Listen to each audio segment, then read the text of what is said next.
That would bring us, bring this podcast into the future. I know. I will say it's very interesting to me that the podcast game has come to a point now where we're watching people record their podcasts, Yeah. and that is becoming the requirement. And that it had me thinking that this is how we know that culture resets on like 80-year intervals, because we're back to a place where we've experienced radio again, and now we're Yeah. to like, what if we watch people do radio, which is How basically what about talk shows TV? were in the Yeah. 50s and 60s, right? So now it's Yeah. like, oh, cool, you listen to Get Played, and now you can see Nick and Heather and Matt like sit and have a conversation in their studio. With just a bunch of gear on. Yeah, they're just like they're as casual as possible. It's like, look, we're doing a podcast, so clearly we're going to Right. do it. But it's fascinating to me, because does this mean at a certain point we're going to start having movies that are about this sort of thing? Like it's just like Oh. watching people do the parts and I not don't know. actually watching the movie part? I would watch that. Like just extended behind the scenes of people filming. I want yeah. that. That's what I I'm mean saying. that's why I watch so many like special featurettes on YouTube of horror movies. Like I want to see the behind the scenes stuff. So hopefully more of that. It would be cool if that was the thing, right? If it was like, okay, cool, we're now going, the snake is eating its own tail again. We're returning to a place where basically we're telling each other campfire stories, and that's Yeah. really all we're doing. It's just so interesting. It's just like, and somehow like all of these filmed podcasts will then get incredible budgets where it'll be like, okay, well, we're going to film a scene where the story you're describing actually happens. Yeah, And it's going to it's- happen in 3D or something. It's such an interesting medium. Like filmed podcasts are like old talk shows, but they also are a new thing. Like, yeah, there are sketches, but or like stuff we've seen before, but then just broadly, the structure is different, right? Like it's not quite a podcast, it's not a TV show, it's not a sketch show, it's not really a talk show. It's a podcast. It's a video podcast. It's just, it's like, what do the people who I listen to talk look like while they're doing it? And more like how else do they express themselves when they have more than just their language and facial expressions to do it? I'm specifically thinking about the Greg and Dana Newkirk Haunted Objects podcast, Okay. which is really fun. Really high production value. Yeah, sometimes sketches, not often, thankfully, because I find those to be cringy. Sure. Yeah. I think like a couple of the shows I listen to, they will open with like a skit before the credits. Oh, yeah. And I always think that's fun because it is like, okay, cool. We do a little improv bit. It's a little but cold then- open. Yeah, but then everything after that is kind of following the traditional rules of we've got a topic, we're going to discuss it, etc. Yeah.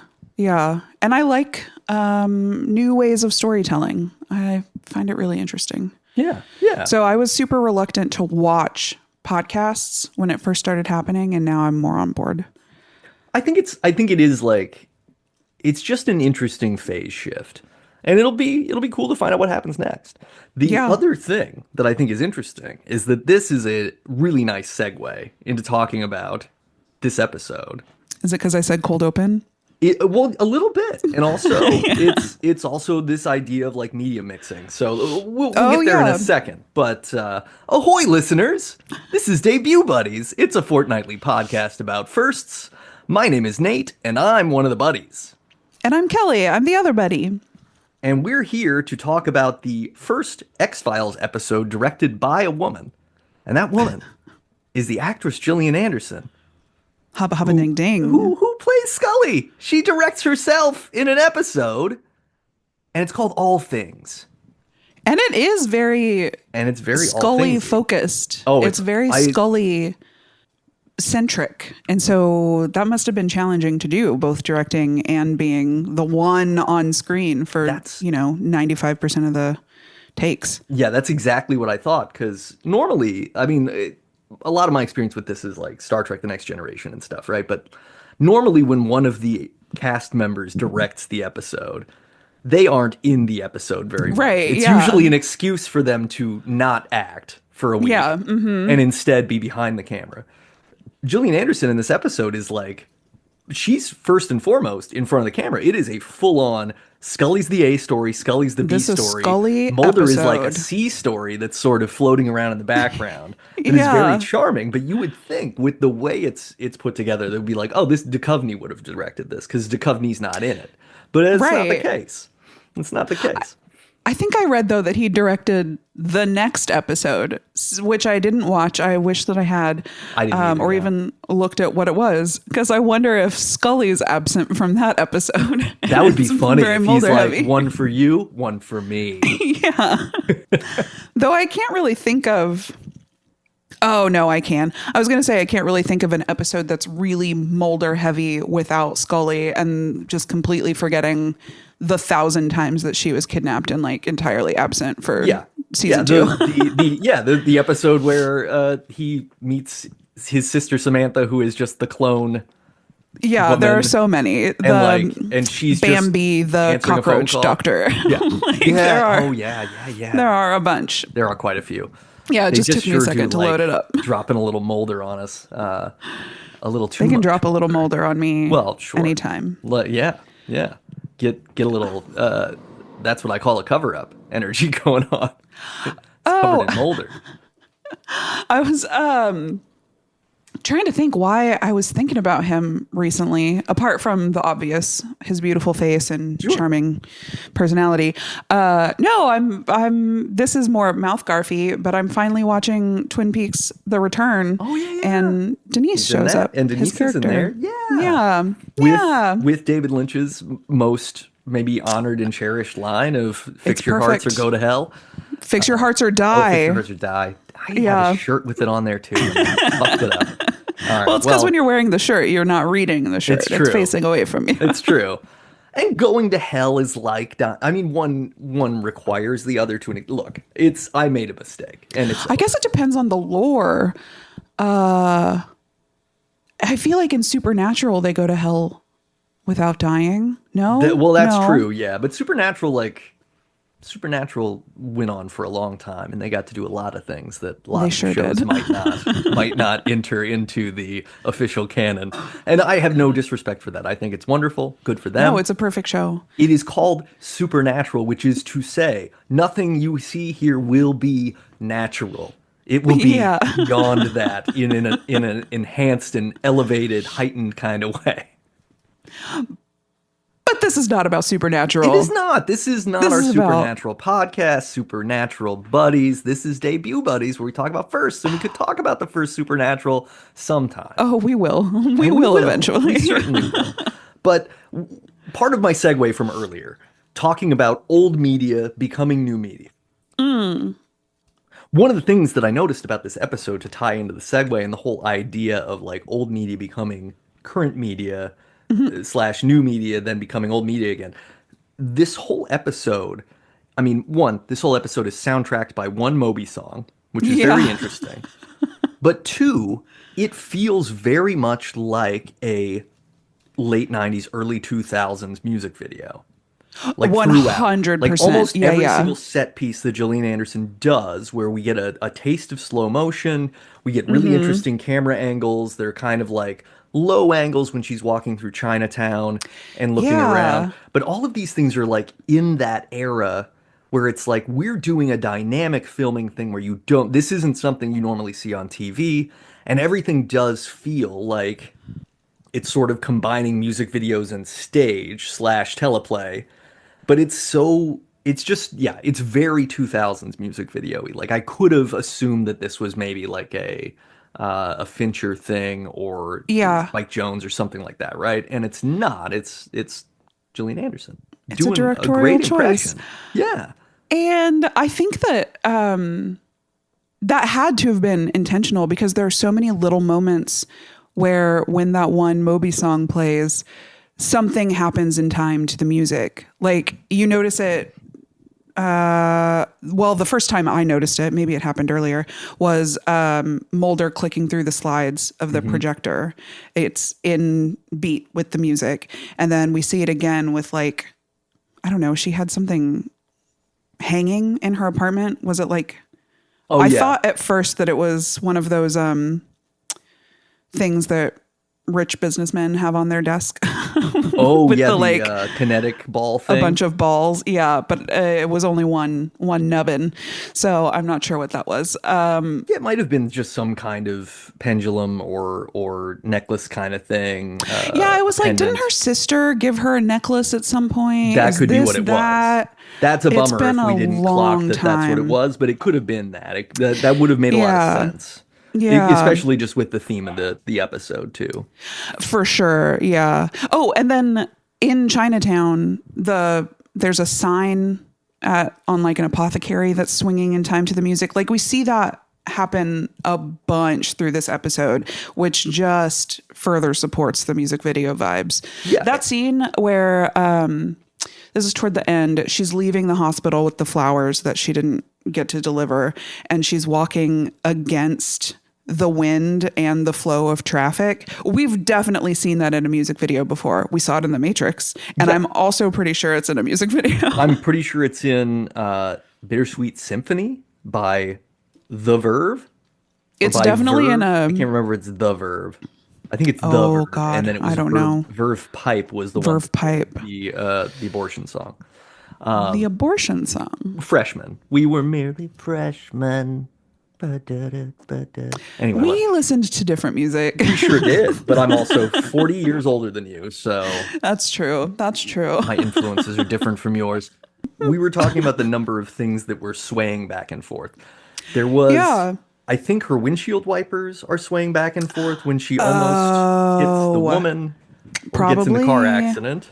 Yeah. And that's a turning point. At the very beginning, the water dropping from the faucet that's dripping is dripping to the music I as didn't even well. notice that one. Yeah. But what's funny is I remember noticing the water dripping, just didn't put it together with the music. And the only reason I noticed the water dripping is because it made me think of the episode where Mulder's waterbed springs a leak. And I was like, oh, you can't leave that dripping. Mulder's landlord is going to be so pissed. That's a really good episode too, because that's the one that's like everybody he keeps waking That's up and having the Groundhog same day Day. over and over. Yeah. It's the yeah. Groundhog Day episode. Yeah. It's a good one. It's a real good one. Bank robbery.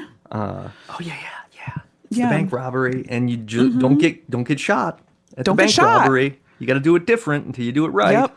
Yep. It's really like Edge of Tomorrow / Live Die Repeat, that Tom Cruise movie. Of a Yeah, similar somebody was thing, telling right? me recently that that's really good. It is. I never saw it. It is Okay, really good okay. because Tom Cruise plays like a slimy sort of like army marketing guy. He's like basically Oh, a gross. PR person, Be all you can be. and then he gets forced to go into combat, which he's terrible at, right? Because he's not. Yeah. He's a schmoozer.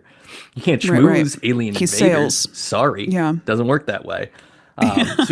So he gets to learn through death. Oh, Yeah. don't we all in the end? I certainly hope so. I certainly hope Presumably? that's what happens. Yeah. I hope we learn something. That would be great. I would like to come away with some Oh God, this better all be worth it. right. Give me an incentive for this, please. Come on. Yeah, come on. So yeah, I mean, this episode is just loaded with that kind of imagery. It's loaded with this sort of like music video tone and design, and it is also heavily about kind of Buddhism and faith healing. Yeah. I think that to go back, the other thing that's interesting about the water dropping, the swaying, the beats and everything is that it all connects to the heartbeat that is sort of the core problem of the episode. Yes. Because how do we fix the heart of a man who took advantage of you when you were in school and ruined his family but won't admit it? Right? I mean, that's our weird like a story problem that's going on. Yeah, I guess I was focused more on the B story about like these weird synchronicities and expansive moments in time. The music video stuff feels more in line with that than specifically directed at this guy's heart. Although Right. that bit, that like animation Yeah. when she has her vision, that's very music video too. Totally. Yeah. Yeah. Yeah. It's very much like the galaxy brain graphic that we all know from the internet. Yes, it was a galaxy brain moment for sure. Galaxy hearted. It's great. Yeah. And I think in fairness, the search for meaning and all of these synchronicities probably is the A story, and the B story is this guy, because Scully is experiencing the A story stuff before she goes to the hospital, Before because the guy. she's there by happenstance to get different test results. She ends up getting the wrong person's x-rays. And then she's like, wait, I recognize that guy. He's someone who I had an affair with when when did that happen? Definitely medical school. Although I read that according to Scully, they did not actually have an affair. This is one of the important notes. But they did, though, right? Like the text of the episode is that they be banging. Yeah, because from the commentary, I think that Gillian Anderson was like, hey, they weren't supposed to have an affair in her original script. But when they rewrote the script, they were like, let's do this because it'll be it's easier to convey. Because the whole point there would have was, had to have been a whole expository, like, you didn't get to Stacey Haydick a longer scene where she's grappling with not understanding why her dad was spending a lot of time with someone, but nothing ever happened, and she couldn't really ever believe that nothing ever happened. Right, and exactly. No one that could believe that nothing happened. Look at Gillian. Yeah. Well, and that guy's like a grade A creep. He's got creep, he's got like old mentor creep energy. He does. He does. I he's think like it's the flirting with her mustache. while he's trying not to die actively. And he's even flirting with her when he's comatose. He comes in hot with touching her. I didn't care for that. No. You have not seen her in 10 years. Hands off, my guy. It's the year 2000. You need to watch yourself. Hashtag me too. Right? That shit might have flown in hate that 1999, that's a joke now. but not... I know. Everything's Not a joke, in... unfortunately. That's the problem with everything. This was 2000? This episode came out in out 2000? April 9th of 2000, so it is just a little over 25 years old at time of record. Pre 9/11. Right? Yeah. That's why Mulder was like, my flight's at 5:30 and I haven't left yet. Yeah. Yeah. He was just going to breeze on through. Yeah, he was just going to walk to the airplane and be like, I'm a handsome guy and you want me on your airplane. Let's go to England. Sure do. So this episode, All Things, is from season 7. It is episode 17 of that year. Written and directed by Gillian Anderson, though with rewrites by other folks. As I said, aired April 9th, 2000. And it is one of our Monster of the Week episodes of The X-Files. It's not connected to any of the other mythologies.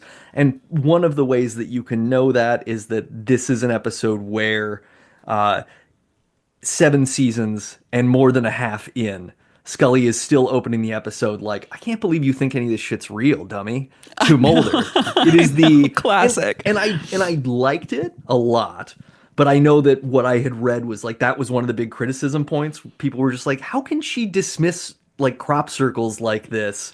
So like, how could she be so detached from it and not care? It's her whole thing. It's her whole thing. But what I like is like what's written in there is she's like, look, I'm just tired of running around. Like, can't we stop doing this? And that feels real. That feels authentic. It feels like a very Gillian Anderson is telling us something about what it's like to be the sort of co-lead / or initial sidekick sort of character where it's like, yeah, I'm tired of chasing all these weird things all the time. What if there's just an episode where it's about me and how I connect with the universe and how the universe connects with everything else? I also like that she didn't bail on a case. Like the FBI was not sending Mulder or Scully to England to investigate crop circles. Like this was Fox Mulder being like, I want to take Dana Scully to England. She's going to love this. She's going to want to talk about computer generated crop circles. I just know it. And she's like, no, it's the weekend. Yeah. I'm not going to England with you for fun to do crop circle stuff. Yeah. She's like, look, this is not my idea is not my vacation. of a date weekend. Yeah. Like, if this is what you have in mind, no, thank you. Let's go back to the drawing board, maybe workshop some stuff together before you go buying a plane ticket for me for across the ocean. And he is so like sad puppy bummed that she doesn't I want to go know. because he's just like, oh, I mean, at first he's sort of frustrated that she's not listening to him still, which is an He's important part of the hurt. dynamic, right? But it's an important part of Yeah. the dynamic. His whole thing is like, well, it's my job to spout the nonsense, and it's your job to Right. sit in rapt attention to me spouting the nonsense. And this This is particular what we time, do. she's just crunching away at the salad she got, and she is not even making eye contact. She's not looking at the She's slide. not She's not listening. clocking anything. He's like, I took my shirt off. She doesn't look up. Which I would look up. I mean, would look up so fast. I think everyone would. And I think that's Yeah. what says so much about where Dana Scully is at the beginning of this episode. Focusing on that salad. I do want to note though, she acted the shit out of eating that salad. Like she puts the dressing on and when she takes her first bite, she makes a face like, "Oh, better than I expected." Yeah, no, she really Like she's committing to that salad. she's into that salad. She's feeling it. She's maybe considering asking that salad to go out another day. I think that since she already put dressing on it, that's going to wilt really quickly. That's fair. And so maybe we can do better for her. This is true. This is true. Yeah, she should probably get a fresh salad for the date. The date salad. Yeah, I agree. So a little background on this episode. So during the 6th season of The X-Files, Gillian Anderson goes to Chris Carter, who created the series, and shares her interest in writing an episode that talks about Buddhism and spiritual healing. She wanted to focus on writing a script where Scully pursued, quote, a deep personal X-file. So one where that she could like go down her own thing where she's learning it, not just witnessing Mulder learning it or sort of being the second viewer of the thing Mulder dragged her into, which I think is a really good point. Right. Because other than her sister, which is way back in season 2, there aren't a lot of like when her father dies, it's a good episode. But a lot of these things Yeah, are that's like the one I was gonna mention. Scully experiencing loss, not always Scully like pursuing something that's like a new case for her. I might disagree on that. I think that this is definitely the deepest she commits to investigating something in her own life. Like season 2 Scully would never have called little Mr. Reiki healer into a hospital. This is true. Never in 1,000 years would she have done that. But like when her dad dies and she sees sorry, spoilers. Yeah, spoilers She for sees- 25 years ago and more. and more. And she sees that that image of him like he comes to her as a ghost basically. And so that's the episode with oh my god, famed character actor who also Brad Dourif. Oh, yeah. Ooh, we did it. That's the episode with Brad Dourif. 2-parter. Great. Like all-time top 10 episodes. I believe it's called Beyond the Sea. And It's called Beyond the Sea. Good memory. crushing Yeah. it. God, it's been it's all rattling around in there. So in that one, she's like having to see the signs that prove that Brad Dourif was psychic. And so it's not her digging into it, but she does like experience those without Mulder. Right. She experiences things that start as, okay, that could be a coincidence, to Yeah. 19 of these in a row cannot be a coincidence. Which is similar to what goes on in this episode, like synchronicity after synchronicity after synchronicity. And she's just more open to it in this one. I also thought it was interesting that, so I know Gillian Anderson wanted to discuss the Buddhism aspects of this, which is an interesting choice because Dana Scully is super Catholic. Yeah. She's like lapsed Catholic, maybe. She's I lapsed guess. Catholic, But yeah. But she still clearly- wears that cross around her neck. Like it's still such a part of her. And so what an interesting, I think that it works for the character in addition to it working for Gillian Anderson. Yeah, I think because it's interesting that like the Catholicism is sort of, established early in her character as like a mark of how like that's the vestige of the last time that she believed in something, but she Yeah, is now a or person something. of science, right? Yeah, that's the last time she believed in something mystical. Sure. Yeah, yeah, yeah. I Yeah, didn't mean, yeah, I meant believe in like lower, well, uppercase B, capital B. whatever. Yeah, Yeah, like believing in the believe, something mystical is going on. faith. Yeah. Yeah, And so this is really an interesting way to explore like, oh, she is sort of spiritually hungry again.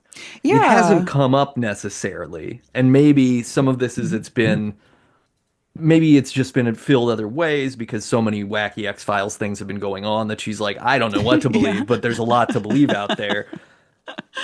But it Wow, people really, sure do believe a lot of things, they huh? sure do. That's direct dialogue from the episode. Boy, people sure do Yeah. believe a lot of things, don't you think? Why, yes, I do Wow, think takes all so. kinds. Takes all kinds. So Gillian Anderson writes the outline for this in one sitting, and Oh, and whoa. Chris Carter's like, great. This is personal and quiet, quote unquote, and I love it. Let's do Okay. this thing. Yeah. So the first draft is 15 pages too long, and it Oh, doesn't have Jesus. a fourth act on it. So the concluding part Oh, is not there. So no. then, So 15 pages too long. mhm. A full length, like a feature length movie is usually about 90 pages. So she was probably She's probably about like 50 or 60 approaching, pages, I would guess. I would think probably closer to 70 or 80 Could be, yeah. if she was 15 over and no fourth act. And Oh no fourth act. no. So no conclusion. But Carter and executive producer Frank Spotnitz. I said it right. Great. Good for me. Crushed it. They Good decided job. to do some rewrites with Gillian Anderson, and they basically like did some stuff, but then afterwards were like, this is all Gillian's. This is hers. She did That's this thing, which amazing. is very cool. Very cool in 1999 when this would be going on, right? During season 6, Yeah. that they would go like, "Hey, you're a star on a really big show. We're in our like I think like in the peak stretch, but nearing the end of the peak stretch, right? Cuz you get to like season Yeah. 9 is when everything starts to kind of go down. I would say 8. But Okay, yeah. great. Well, yeah, so you're closer to that than yeah. But the idea Yeah. that you'd go like, cool, hey, you know what? Let's do this. Let's let you do this and not make it a big deal, at least based on what I read. Now, I don't know the full ins and outs of it, but I feel like Chris Carter probably a pretty chill guy. It seems like it. I do have some notes for how he doesn't appear to have grown at all between these episodes and then the reboot that happened not too Fair. long ago. Oh, yeah, there are How some they turned out to be like 90s era racist. Like, what are yeah, we doing here? this You had 25 years to grow. this episode has some of the same problem that the X-Files deals with starting in season 2, a lot in season 3, which I'm rewatching. We'll get to that during the Oh, MouthGarf yeah. report, but I mean Yeah. the sort of magical insert cultural background here thing that becomes part of Yeah. either a Monster of the Week thing or just like high key Orientalism that's going on. Yep. And this episode is dealing in that same space, but it doesn't demonize. It doesn't Doesn't do anything demonize. other than sort of go like, there's stuff that they know that you might not know, and it's found Right. secretly in Chinatown, where you will Yeah. discover something. Now, that is also just like she follows her energy to a Buddhist temple and then Right. sits and prays slash communes and has a vision. That doesn't necessarily mean that it's doing those things, but it's still dealing from a similar deck of cards, I guess. Well, yeah, I feel like that final shot that like zooms in on a Buddha statue in Mulder's apartment, I was like, Oh yeah, yikes. yeah, yeah. Come on. You guys did it tastefully before back in the temple. Well, I think And now it's, we're like, I think that feels to me a lot more like a we don't trust you to get it at the end. That what yeah, we're I trying suppose to that's say, because true. Mulder says his great line, like, or Scully says her great line, like, I didn't expect to, talk to God or whatever. Yeah. And she's like, oh well, I didn't hear him, he didn't talk back, right? Right. So He didn't say anything. there's still the I had a skepticism of, vision. yeah, there's still Mulder's that, like, okay. there's still the perfect Scully skepticism of like, hey, look, I'm Yep. not just fully bought into this. Just because I had a weird few days Yeah. doesn't mean that I have completely taken on a new belief set. But yeah, I don't know. It's just it is a very 90s thing because a lot of the like episodes of Buffy did that same thing where it would, Yeah. you play like a weird sort of tribal flute and focus in on a statue or a mask or a charmed haunted this, whatever. Yep. Luckily, this episode doesn't do anything negative with it, but it is a piece with the sort of problematic, like, hey, if we're going to talk about weird stuff, how about other cultures? Those are really weird too. Yeah. And they probably have super spooky magic in them. And it's like, no, they don't. That's not really Oh reasonable. Just God. because you're white doesn't mean it's magical. Not any spookier or magicer than the Western religions. Like Right. we're about to like I've ever been Catholic. Well, R.I.P. the Pope. R.I.P. We're the about to Pope, blow yeah. a bunch of smoke into the air to pick a new Yeah. god figurehead. Catholicism's whole shit is like predicated on It's ritual magic. yeah, it's ritual magic plus you have like wild reliquaries that are just like, here's a saint's dead arm. Dead This bodies. is a mummified arm or a whole person, and we're keeping it in the gold box with glass so that you can see it. What the fuck, because man? this is proof that there's a miracle, is that we did this thing. Which that's I And mean, now play an organ tone and zoom in spookily on a crucifix. which I mean, granted, horror will do that quite a bit, right? Oh, But that's true. horror That's sort true of for does sure, that yeah. indirect confrontation of religion as its own kind of horror. Yeah, as a whole. The X-Files isn't doing that here, and it's not doing that in the episode that I was watching where like BD Wong is in a very young acting role, and Lucy Liu is also in Yeah. it. Where it's like, oh, there's kind of a Uh-huh. secret underground Oh. crime thing going on in Chinatown. Where people are like betting on Yeah. she loses an eye, right? Yeah. Yeah. Yeah.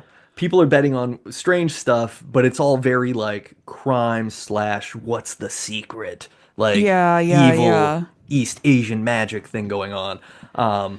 Previous to that in season 3, there's also the like there's the chicken factory episode where That's made like maybe a the worst one. Yeah, they've made some sort of strange non-Western demon pact. There's another one Yeah. where there's like a South American deity that's stealing people's like body parts or whatever, they're rotting out. And all Oh, of God. these things are just, yeah, connected to this weird infatuation with, well, if we don't understand it, it can be And a it's monster. weird and spooky. Yeah, it can be a monster. Yeah. Yeah, I mean you're right. This one was handled respectfully for the most part. It was 90s respectful. Yeah, this one Yeah. was at worst and I say this qualifying that it is a form of worst, so we shouldn't fully dismiss it. But like at worst, it is fetishizing these belief systems Yes. and Yeah. imbuing them with a kind of magic that is supposed to make them like exciting in a way that isn't about just like understanding oneself and changing, but in fact is like, hey, if you do Buddhism hard enough, you can see why someone's dying, and you might be able to fix them by just running your hands over them. It's I can do all things through Christ, Buddhist edition. Yeah. That's really well said. Really well said. So they get this script rewritten. They end up having to make a handful of quote unquote necessary changes, which includes that they had an affair thing, changing it from allusions to what could have appeared to be an affair but never was to they just did. They just did. They've been fucking. Yeah. And Gillian Anderson rightfully is like, I don't want Scully to, at this point, be revealed as someone who's like sleeping with a married man and doing this thing. And I can see in part it's not just about preserving Scully's character, but it's also like it does end up undermining some of the point of the episode. Because he's really not there for I don't really see the coincidence angle to him being there. It's sort of like he's there because they need someone for her to fix who doesn't matter and they won't bring back. No. So I can point to the text for this one. Bring it. It's not that she needed to fix someone. So she says in the end, when she's talking to him in the final goodbye, she's like, I'm not the same person that I was. And I don't think that I would have realized that if you weren't here. That's as okay. she like leaves and point. after she talked to his daughter. So this wasn't about fixing him in the least. This was about her appreciating her own growth. Yeah. No, that's a good point. That's a good point because it is the whole episode is about her individual growth. Yeah. And he is appearing as a vestige of the past. Now, would it have been more effective if it was someone from maybe season 2 who we recognized and there was something there? Yeah, probably. Yeah. But Krychek turns up and we're like, what? right. It's like, look, I got rid of the black oil. I'm cool now. I'm the chipper little bunny that was in season 1. And y'all were having an affair? What? Scully, ew. Cause yeah, the layers to this affair are so complicated that the idea is like, well, the original idea was supposed to be that they come close to having an affair, and then Scully leaves to go become an FBI agent, and then Waterston, the doctor guy, becomes depressed, and then the family starts to suspect that he was having an affair because of that, and this causes his wife to kill herself. Holy shit. Right. Scully. Gillian. Right. Anderson. And that makes the daughter, Maggie, resent Scully, which is there. There is that resentment. You don't Absolutely. This episode does not, to my memory, talk about the mom killing herself. No, they just got divorced. Yeah. They said that they got divorced. Barbara was her name. I don't know. Right, which is I mean, I get it. I could still see being an adult child and being mad at the person who you believe caused the divorce to happen. I can see that especially being the case. when the age gap between you as the daughter and the they other are woman is like daughter and 6 Scully months. are about the same age. Yeah. Well, and I think, I mean, plus like Scully sort of just pops in because of the X-rays.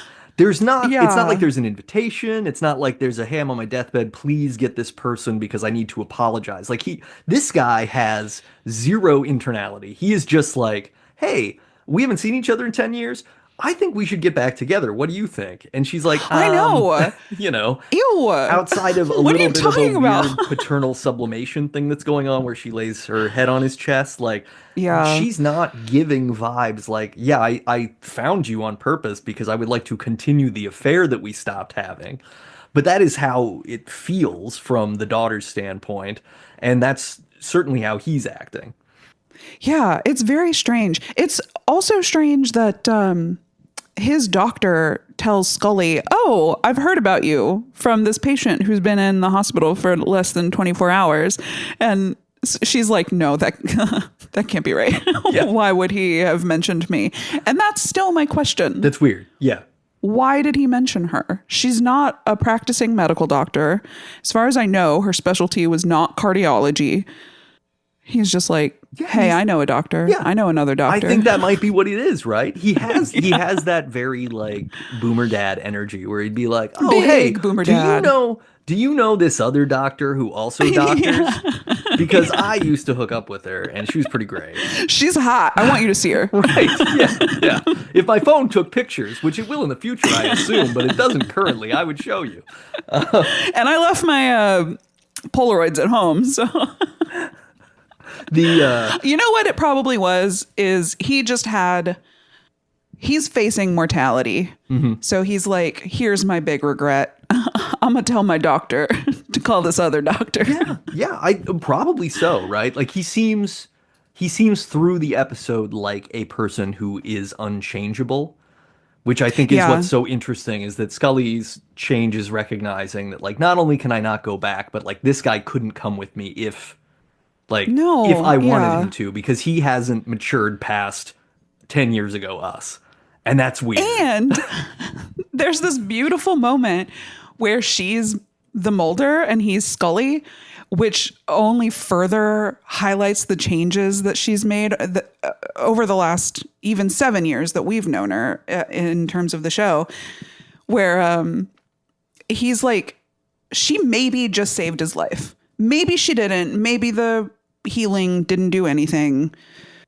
But he was in a coma and now no he's longer not. Yeah. Yeah. And he's like, huh, what garbage did you just bring in here? What a joke. Clearly that didn't work. Sir, you could say thank you. Yeah. Like, I don't. It is weird because You don't have to come in swinging like this. I know that we don't see him wake up and then say that, but it feels like the way it's cut together. Yeah. Like it's the next chance she has to see him that he is out of the coma and he's like, you brought some kind of goofy faith healer in here? What are you? I What a thought you were a joke. scientist. What a joke. Yeah. Shut up. Ew, I'm leaving. Get out of here. You're skis and your daughter's mad at me instead of you. And you're mean. and he is. He's just lame. He's super lame. He should have died. The character, not the actor, but the character. And he certainly has by now because it's been 25 years. That's true. Yeah. Well, I don't know. It's really hard to tell how old people are in the 90s. Yeah, I guess because he could just be like 48. Yeah. I mean, you know how in Cheers those characters are supposed to be in their 30s, and when you see that now, you're like, what? Oh yeah, yeah. The like the this guy principal could have cast been of anywhere Cheers, save for between. Coach, is like younger than me now, and I feel like I Yeah. still look maybe a little younger than them. We look great. Depending. We look great. We're holding up nicely. So part of the thing is Gillian Anderson didn't want that backstory part cut because she Yeah. felt like it would be hard to understand why the Maggie character was mad at her. Without Sure, of it. course. Yeah. And they kind of pepper in a different version, so it kind of works, I guess. I don't know. I think it could have been fine to go a little longer on it. It would have been more of an acting thing for Gillian Anderson to be like, have a heart to heart with the daughter, to be like, look, this is what actually happened, and I don't know what your dad told you, Yeah. whatever, and that could be interesting Right, too, because we it would would be need- precipitating all of the growth. So the other thing that was interesting was that when Anderson wrote the episode, there was not an implication that Scully and Mulder had themselves had sex. Yeah. And- I read this too. Yeah, and Spotnitz and the production crew were like, come on. It's been 7 years and 17 episodes. Of Like, course they are. They've definitely done something. Oh, well, I think that this was probably one of those things where like everybody knew, like as viewers, we were like, I mean, come on. Clearly they're doing it. And then I get the impression that like the writer's room knew, like this was decided by the production crew, like they are together, and it just hadn't been on screen yet. Like we just hadn't written it in yet. Like it all just happens off camera. Yeah. And so this was such a nice, like, just I imagine people lost their fucking minds when this came out. Right. Yeah, because it's like, wait, really? What? Yeah. Oh my God. What? Though it is so also, I mean, revelation aside, it is so tenderly handled. And Yeah. the scenes with Mulder and Scully are so very like tried and true, real good, like loving, romantic, and sort of familial and friend relationship. Yeah. They're so comfortable with each other. It's such a like deep connection that these characters have. And this episode made me really miss an old friend of mine that I was really, really close with for a long time. I was like, oh, friendship is so nice, even when it's complicated. Yeah. Oh, I mean the just the very ending when she falls asleep on the couch and he doesn't notice Tucks her right hair away. behind her but ear. yeah, he tucks her hair behind her ear in a way that's very like that would be a kiss if she was awake, Yeah, but it's yeah, not. yeah. And then the way that he like lays the blanket on her. There's these little details that really feel authentic and loving and like and pure. Yeah. I also really loved, this is another detail that sort of, I think, marries their kind of, their connection. But you have the Buddha statue that's underneath the aquarium. And the aquarium has like a little flying saucer aerator I thing know. that's bobbing up and down. And I was like, okay, this is them. This this is is sort of them. them, and the fish are their children. This is the thing that they both Yeah. care about. I mean, the fish could be us, right? We're just in Yeah. captivity looking through the glass to see what they do when they They show are us. us. I'm Yeah, fish. You're fish. yeah, exactly. So I love that detail because it was really really sweet. The heart chakra crop circles thing came in because Gillian Anderson wanted to make sure that whatever Mulder was doing somewhere else had a connection to whatever Scully was doing, even if Sure. they were disconnected in a very obvious Yeah. way. And I love really so much how Mulder's experience of the crop circles is like, oh yeah, it sucked. There was nothing going on. It was really dumb. And he comes back with like a Stonehenge Yes. hat. It says Stonehenge rocks. Yeah, I'm yeah, so glad you noticed it. I yeah. was going to bring it up. I also love that it sucked, specifically because if he had come back and been like, that was rad as hell, I've got so much to tell you, we'd all be like, well, where's that episode? Right, right. Like, So it give me the needed episode. to suck. I mean, in fairness, I would, and it maybe this does happen at some point, and I'm not fully Is this a remembering. Lone Gunman episode? Well, Did he cancel her ticket and bring them along with him? I would have loved just an episode that is fully him just telling her what happened. And that's the whole Yeah. thing. It's like they go to a diner and he's just like, okay, and then this happened, and then this happened. Yeah. And it's like my dinner with Andre. We don't cut to scenes showing what Mulder's going through. No, It's just no, them that's sitting not what there it's the whole about. That's time, not what it's about. having coffee. It's like the diner scene in Heat. You just get them both together. They're like talking it out. That could be really Oh neat. God, the trouble is she's just stabbing her salad and not listening to a word. Yeah, yeah. She's so disconnected. She's still hearing the slide projector clicking, even though they're in a diner and there's no slide projector. She's like, It yeah, haunts her. It's sure. PTSD. She wakes up in the middle of the night next to Mulder and is like just hearing the clicking. I mean, I could believe that though. The so the other thing about this is like this is like the movie Sliding Doors, right? This is a I this haven't is an seen it. episode. So Sliding Doors is like a Gwyneth Paltrow movie. I'm guessing from '98. It might be in the Oh, early 2000s. But the premise the DVD slash VHS box cover featured two Gwyneth Paltrows. It says Sliding Doors in the middle. It's split screen in the top to bottom. In the top one, it's your classic blonde, like the Gwyneth Paltrow movie star that we all knew and loved, who now sells things that may or may not be good for you. And then there's yep. the bottom is a Gwyneth Paltrow with sort of mousier brown hair, and she looks less made Okay. up, and she's a little more dowdy in her clothing. And the So it's like the episode Turn Left in Doctor Who. Yes. Got it. Yeah. Got Literally, it. the whole premise of the movie is like she misses a subway, I think, where sliding doors literally they slide, and she doesn't get on the Got train it. or the bus or whatever it is. She doesn't get Whole on life something, changed. and everything is splinters off, right? So we get Yeah. two different versions. We get GP who goes off to become blonde and whatever, and we get brown mousy GP. Mousy GP. And this doesn't do that exact thing, but it's still hitting the same vibe of like look at how everything in your life is just sort of a series of strange coincidences. And if you make a slightly different choice, the entire thing is different. But in the fourth act, they have a really interesting conversation where she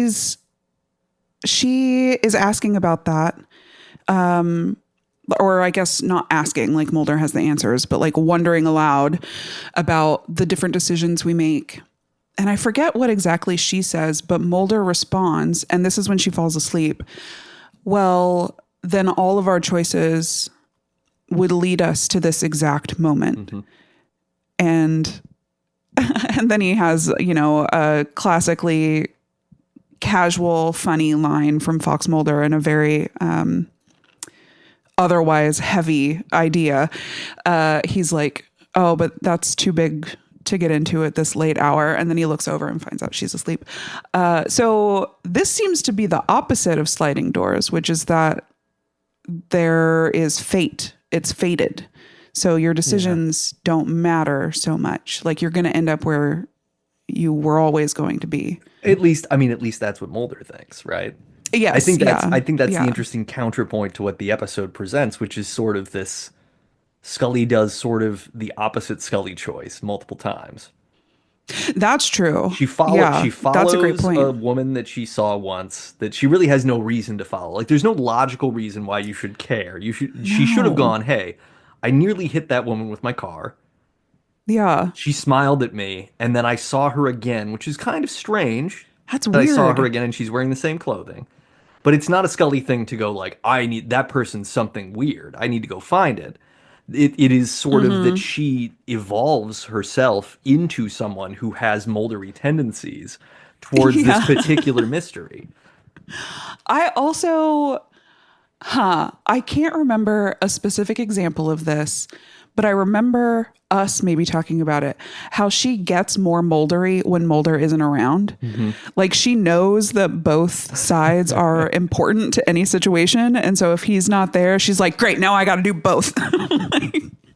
And so I think that's sort of what's part of what's happening here. Like she has really grown over these last 7 seasons. Well, and she's let off the hook by the way the episode's written that because she's not the cardiologist or the doctor there, she can't stay there and just do test and test and test on her Right. She ex. has to She leave. has to leave, which gives her the opportunity to Mulder it up.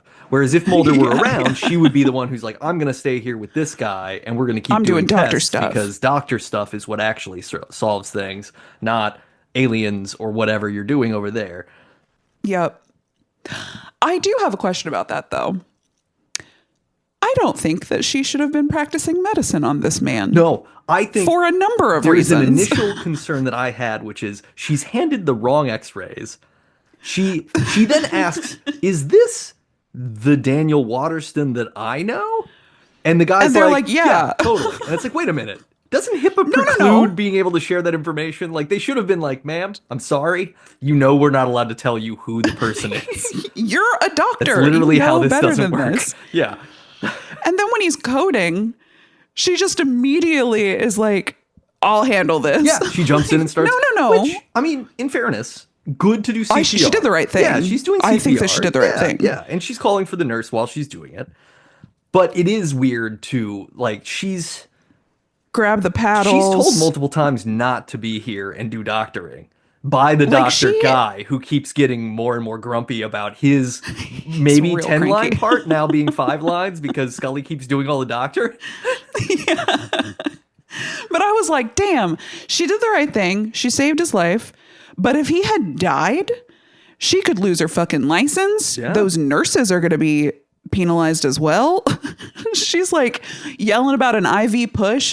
I feel like somebody should have been like, ma'am. Like, we respect that you know what you're talking about, but we really need the doctor to come in and tell us the things to give him. You could also just be like a really confident grifter. Like, I Sure. don't know who you are. She's You got a don't smart work here. pantsuit on. People will believe anybody in a pantsuit. Yeah. Ooh, I saw her with those x-rays earlier. She knows what's up. No, you don't know this woman. The yeah, so there's that. There's what was the other thing that I wanted to point to? It was like a really okay. Very 90s moment in this episode is the reference to David Crosby's baby. Meant nothing to me. Okay. So in the 90s, David Crosby became the surrogate father for Melissa Etheridge and Melissa Etheridge's wife. And it was a big deal. I remember how big news this was. Who are they? Who are any of these people? Excellent. Melissa Etheridge? Okay, yeah. She's a country singer? Yeah, kind of a Okay, country pop okay, singer. okay. She sang "Come to My Window," which is I'm sure you've heard these songs at Okay. least one Yeah. time. I mean, probably. Yeah, probably. So yeah, Melissa Etheridge was a big deal, and then David Crosby was from the Byrds and Crosby, Stills, Nash and Young, famously a Oh. balding man with lots of side hair and a big Yep, yep, mustache. yep. And yeah, and so that was a whole thing that was going on right now, and that was the most 90s thing that happened in the app very because I was like, topical. oh, nice. Mulder's making a joke about having David Crosby's baby. Pop culture. And you're like, and I did. I immediately thought, like, I don't think Kelly's going to know what this is, but I'm going to ask. Nope. And you didn't. Thanks. So I win. I win my bet with myself. I very much was like, is that a movie thing? I know he likes old movies. I don't know. Well, and he had been watching an old movie earlier in the episode when he calls her. Yes. And so I was like, maybe it has something to do with that. I don't know. I was like, I don't think it's important for me to know. But now I'm glad that I do know because it wasn't just in-universe stuff. No, I think what you just pointed out too, the just kind of boring day to day is one of the things that I love most about this episode because it is always fun when we get to see them not in the little X-Files basement office or not in a Ford Yeah. Taurus driving in Canada, but instead like they appear to be people with apartments who are just hanging out and doing. Yeah, we get to see him in street clothes. Yeah, they're in street They're not clothes. government Mulder's agents. like They're packing a humans. bag. He has a black and white movie on because it was probably free public domain for them to run in the background and Yep. rebroadcast, which is great because I love that it's always that or it's like a really old Looney Tune or something where it's like, yeah, this Oh, cartoon, yeah, no, yeah. everybody who worked on this is dead, so we can just put that in there. We can play it. Yeah. But it's just it's nice when they do that because it also reminds me of the classic the three-way phone call between the two of them and Skinner, yeah, where they're all in the bath and you're Tubs like, and bubble baths. yeah, and you're just like, yes, these are real people doing real things in addition to being constantly confronting the unknown and deep government conspiracies and all these things. Yeah. Or just casual weird universe weirdness like in this episode. Like it's not all these huge I guess the thing that I'm trying to say is that Mulder is always chasing the fantastic, right? The things that when you hear about, you're like, well, that's insane. And then Scully seems to have these experiences that maybe are magical, whatever that means, but they're like quiet and relatable. Like we've all had a moment, right, where we're like, did I just see the future? Like you, Sure. like not necessarily a vision, like galaxy brain meme over here, but where you just know something and then it turns out to be true. And you're like, how did that happen? And probably you just noticed a bunch of stuff that you didn't realize you noticed. Yeah. But Just a standard human experience of like brief transcendence. You went Right. beyond the normal bounds of what you're used to and you clocked it. yep, I feel like that's the type of stuff that Scully encounters when Mulder's not around. And it's so much more like down to earth, even if it is crazy. Yeah, because Whatever your beliefs are. But like her experiences, I would categorize them as at least whimsical. sure. But they're like ones that we've heard of that we can more easily believe and accept. Absolutely. I think Scully's experiences tend to be that way because she doesn't chase them. Like Mulder's Right, experiences yeah. are always kind of couched in traditional sort of patriarchal, like I'm hunting the mystery monster and I need to know. And Scully tends to be like, hey, look, I know enough to solve the problems that I need to solve.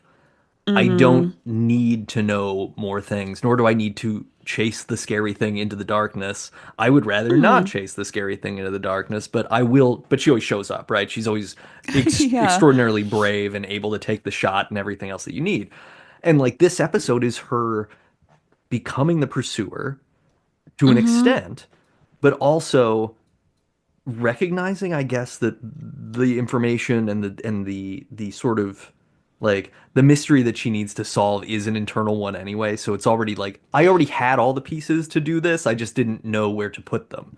And that's why her vision is Yeah. so important because she goes like, "Oh, I get it." And we don't from that vision, I think, understand anything about what's wrong with Daniel's heart.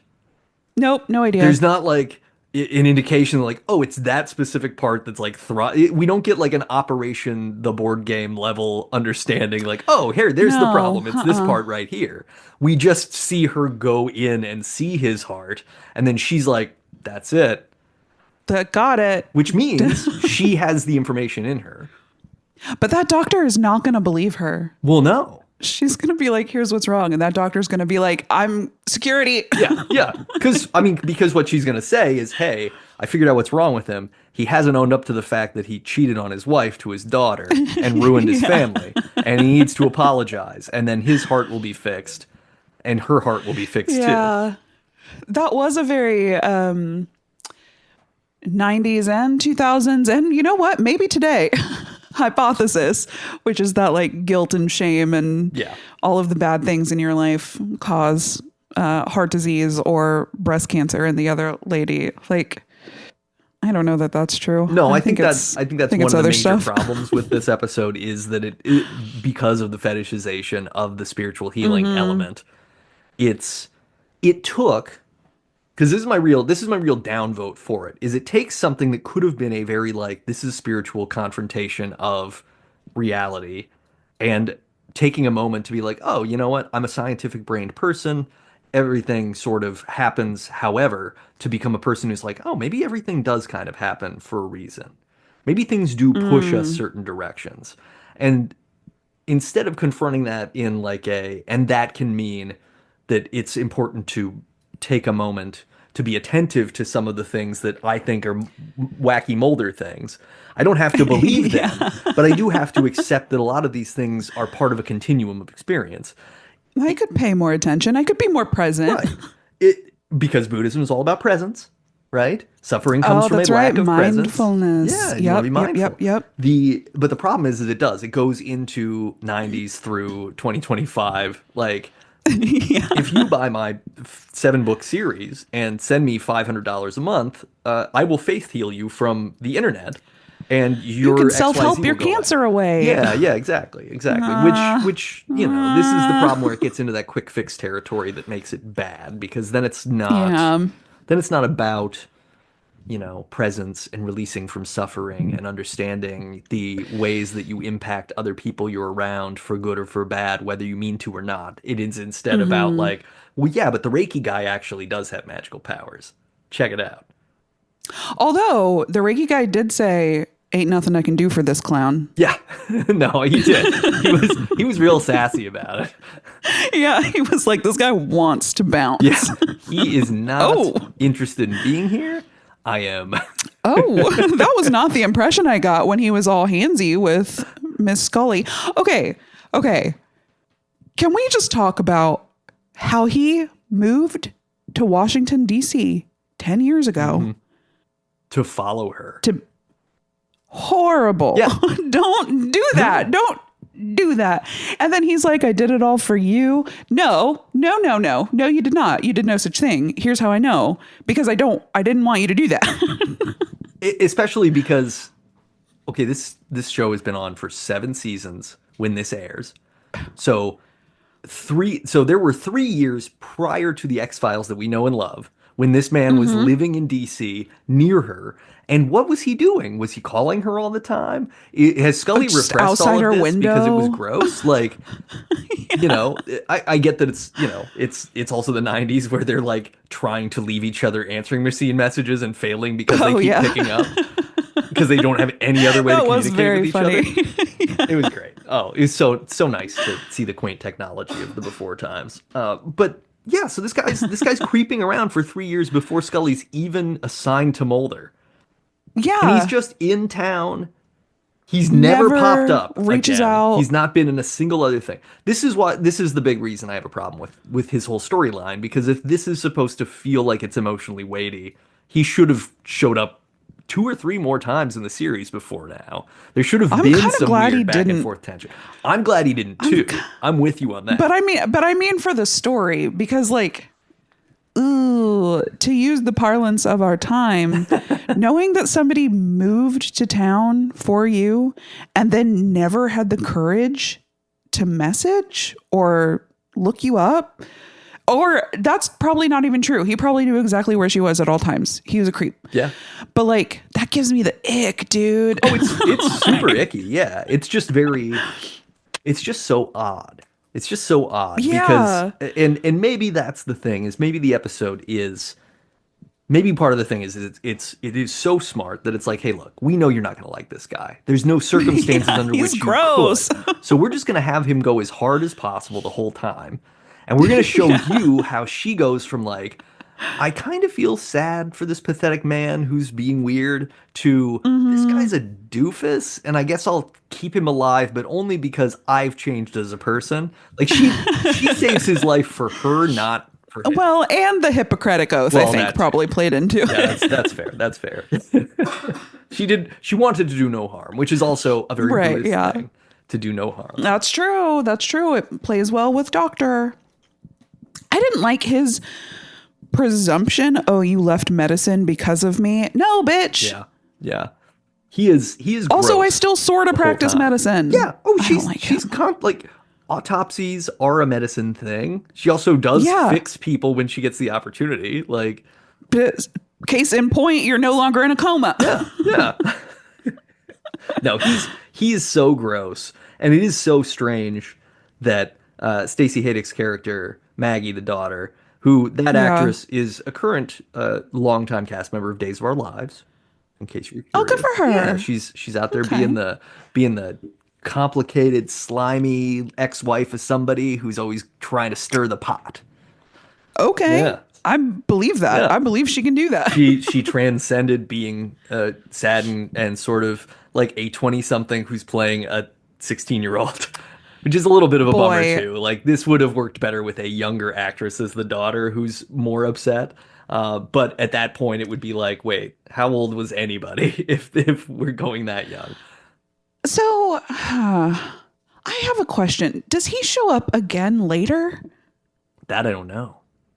Because I sort of remember, and this could be from a totally different TV show, and I'm just transplanting in Scully. I sort of remember learning more about this affair and that she was like the same age as the children. Okay, a little bit of a Indiana Jones and Marion But situation. but what I'm recalling was more children, and this seemed like Maggie might have been an only child. So I might be conflating it with some other show. But I genuinely, it was a minute before I realized that Maggie was daughter and not current wife. Sure. Yeah. Yeah. Because I did not know. well, and that's it's hard to read. She doesn't do like she doesn't really ever have a like, but dad, whatever kind of scene. But it's Right, also because exactly. she's Yeah. older, and I think it would have read even weirder if this like 25, 26-year-old woman was like, Dad, why are you talking to the lady that we don't like? But she could have like approached the doctor and been like, "How's my father doing?" like it could have been, I don't know. I feel like we don't learn it until Scully goes to see him. Like, so she's already talked to Maggie on the phone. She goes to see him, and Scully asks, like, how did she even find out? And you're like, oh, we're talking about Maggie. And then he goes, oh, we got divorced. And you're like, different woman. Right. Got it. Still not super clear who Maggie is then. What's the relationship to Maggie? Yeah, I really only knew because I looked at the wiki while I was watching it, and I was like, oh yeah, okay, that's sure. the doctor. Great. It's the daughter. Because she doesn't give she doesn't get a lot of lines. She doesn't get a lot of opportunities Yeah. to like stand in and defend or anything like that because the episode No, really she's just wants to hurry mad. her out of the room. She's upset. Yep. Get her out of here Yep. so that Get her out. Scully and Daniel can have a chat and he can be a grosso and she can be like Stop touching her very face. Get your hands off. briefly, seemingly like maybe glamored by the grosso-ness, but then she's like, "Oh no, this guy's a grosso. I can't do this." Well, and just the nostalgia, right? Like Yeah. you walk into the room of somebody that you used to have a really intense relationship with. And even if they're being a grosso, I don't know that I would clock it immediately. I think I'd leave and then later be like, man. Well, and you think like so my dear departed mother at one point did date a college professor of hers. And I heard a Oh, lot about this. okay. So I think like and this could be me projecting my understanding of that sort of situation, but it felt like he was sort of doing the same thing he always did, which is like, oh, you're a younger lady and you don't expect this type of like forthright affection from an older man who's going to just tell you like Yeah. it is, right? And that's what he's trying to do again. But But she's a grown yeah, up Scully's now. not a 20-year-old anymore. She's a 30-year-old. And she's like, no, Yeah. what are you doing? You Stop. got a bad ticker. Let me take a look under the hood, and Let me not in a take a look at gross that. way. Prednisone's fine. Whatever. I don't know. Yeah. But yeah, I think it's a very interesting episode. I think what's so interesting about it is that it's so tonally different from pretty much every other X-Files episode I've ever watched too. Like it holds a special spot Yeah. with, Clyde Bruckman's and a few of these other episodes where it isn't in the vibe with Yeah, the 90% of the show. spirit is, well, I don't want to say the spirit is different because it's still X-Files at its core. Yeah. But yeah, it feels different. You're absolutely right. It's got a different character to it. I don't know. Like I would have follow me down this wild idea train. I would have preferred that the second X-Files movie was something more like this than kind of a Mm. rehashing of what had been done in the first X-Files movie. Uh, Yeah, plus that second movie's pretty oh bad, yeah, right? it's terrible. It's not good. Which is why great candidate for replacing. But Yep. yeah, Hmm. the idea that it would be more like, well, what if we do like kind of a cozy, not even horror, just Yeah, like a cozy mystery episode of the X-Files, but do it at that film sounds length. It's like great. an hour and 45 minutes. Mulder and That can be Scully their trip just, to England. yeah, We can do it. exactly. We can do it off the They clock. like find some druids, and the druids are all selling like Stonehenge paraphernalia, and they're like, "Oh no, I know Oh, what the but crop maybe there circles was a thing are." murder. Sorry, I'm just inventing Midsummer Murders Yeah, now. but I mean, I like, Great yeah, TV show. we could go all kinds of fun directions with this. Because yeah, I think that's what works for me about it. Because this doesn't totally work for me. Like I don't think it's a top tier X-Files episode, but I do think, No, especially no. considering Gillian Anderson's directing this thing. She No, never written she had never anything written either. anything before. She's only directed one other thing, and we will get into Yeah. that during I See What You Did There. Oh, no. Don't worry, I'm gonna tell you what it is. You're gonna have to come up with Okay. something connected. It'll be fine. Oh, God. Okay. But the thing is like that this opportunity was given to her by a showrunner who I guess outside of the 90s era racism that seems to pervade writing styles into the 2020s still was open to doing cool shit like this and letting Yeah. letting one of the principal actors like no, yeah, take control of this show, like make this show a completely different thing than it normally is, and we're not Yeah. going to Make note it you your about own, it. We're not dude. going to be like, and I think that's why like the critical reception for the show was not as great. A lot of people had Yeah. concerns and complaints about Scully's not acting like Scully, Mulder's being Mulder, but he's sidelined, whatever. And it's like, no, I think that this is kind of a behind the scenes like, well, this is the stuff that you don't normally get to see, but it's still going on. Yeah. Like we're still always seeing. Like them boning down. Exactly. Like we're always bearing witness to like the highlight of their week or whatever, right? If we assume that in television like this, like each week's episode is taking place during the week that it airs, and it's like Right. this is the one case that happened this week. This is the stuff that goes on between cases. This This is a is slow yeah. week. It's a slow This week. is what happens when it's like, yeah, you know what? All we've really got is this crop circle thing that I'm voluntarily taking us on. Oh, I'm not? Okay, the end. And Mulder went spiritual to England journey. for one single Yeah. day. He spent the amount of time on the plane. That's how long he was in England. He was gone for 16 hours. I question whether he could have 32 even had hours. time to get there, buy a hat, and come back in time for it to make sense. Like, did you even go to Stonehenge, or was this like an airport Yeah, buy Stonehenge because you Rocks haven't is washed very your much hair? an airport hat kind of thing, right? Like, Yeah, I want it though. here, I I want bought one. you a little telephone box too, also at Stonehenge. Interesting. It's time for the MouthGarf report. MouthGarf. MouthGarf. Let's do it. The MouthGarf Report.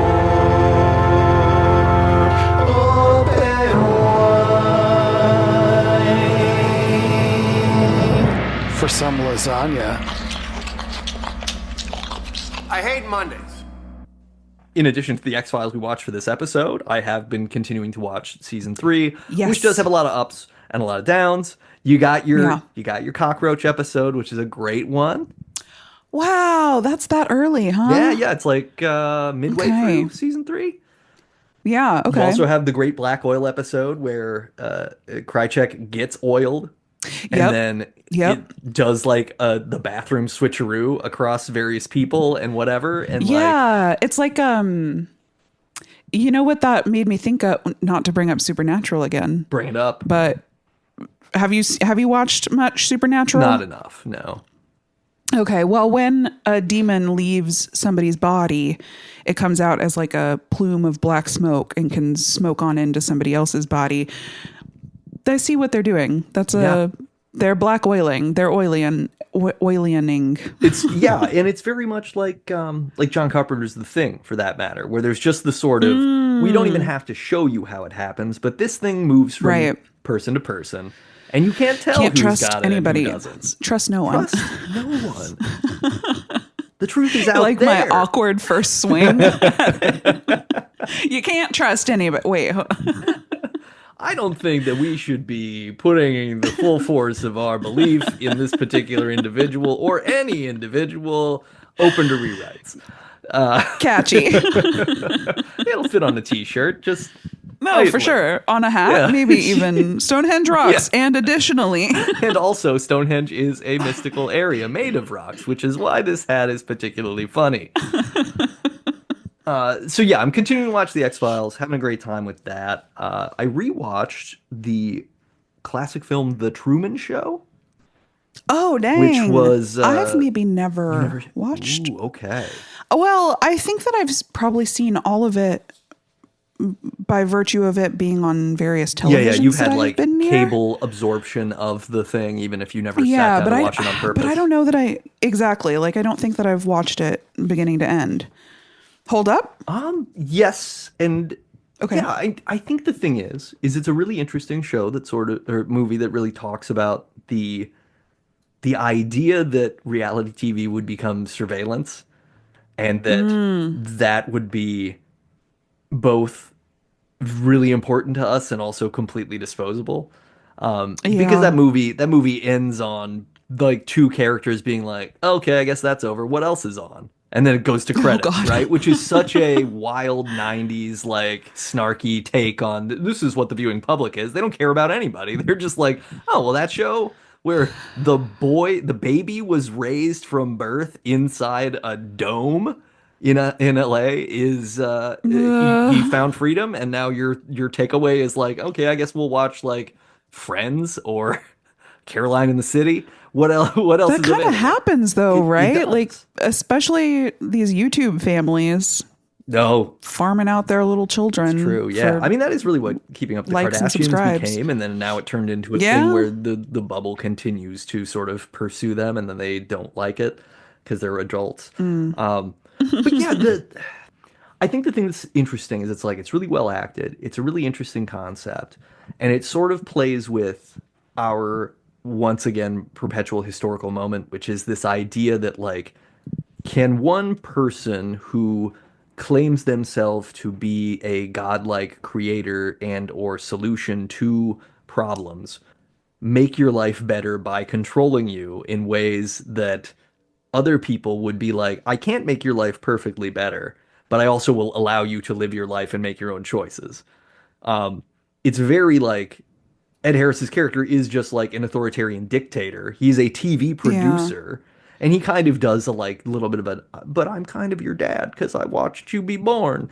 But he's also Manipulation. yeah, he's also actively like constructing a world where everyone lies to this one guy, and then he tries even to kill the guy for trying to escape because he's angry at him, right? So there is like a Well, he needs traditional Christian those God sort of viewers. thing. But yeah, like it just kind of reminded me of sort of the moment we exist in with this kind of make America great again idea that there's some particular time when everything was perfectly cozy and safe and whatever.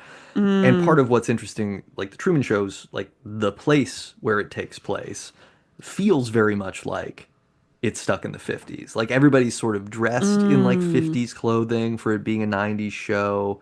Like they have 90s cars in it, but like the buses and things that you see are very retro. Interesting. Like the one bus that Truman tries to take to Chicago that conveniently breaks down looks like an old Airstream kind of bus. Like it has that Oh, like fun. retro futuristic vibe to it.